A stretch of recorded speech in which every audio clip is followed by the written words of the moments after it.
Pessoal, uma notícia urgente para a gente comemorar. O governo Lula revogou a medida da Receita Federal que faria fiscalização em relação ao Pix de pessoa física acima de R$ 5.000 e pessoas jurídicas acima de R$ 15.000. Foi anunciado, segundo o ministro Haddad, que essa revogação aconteceu justamente para evitar judicialização e fake news. E aí eu coloco a pergunta para vocês. Se a medida de fato era boa, se a medida de fato era para combater sonegação, para combater lavagem de dinheiro, para combater terrorismo, para combater, enfim, a criminalidade, que foi a justificativa que o governo deu, e não era a preparação do campo e não era a coleta de dados para no futuro o governo apresentar um projeto de aumento de tributação, por que a medida foi revogada? Se a medida era boa, era para combater criminoso, não prejudicava o pobre, não era campo preparatório para aumento de tributação.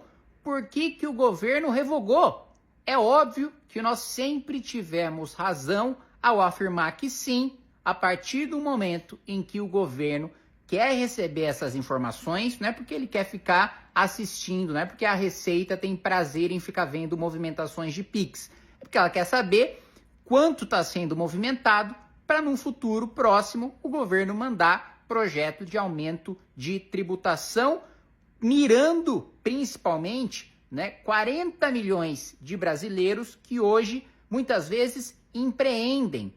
no mercado informal. A própria medida em si não estabelecia nenhuma nova tributação nem nenhum aumento de imposto, mas é óbvio que esses dados no futuro poderiam ser utilizados para apresentar um projeto de aumento de tributação. Então, uma vitória da população, uma vitória da oposição, uma vitória da pressão popular e que a gente aprenda com essa vitória, primeiro, que o governo Lula está cada vez mais fraco e quanto mais a gente pressionar contra esse tipo de medida, e já se desenha o governo mandar taxação de rede social, já se desenha o governo mandar volta de imposto sindical, se a gente se mobilizar da mesma maneira para todas essas pautas, a gente pode ter vitórias mesmo antes que o governo mande esses projetos à votação no Congresso Nacional.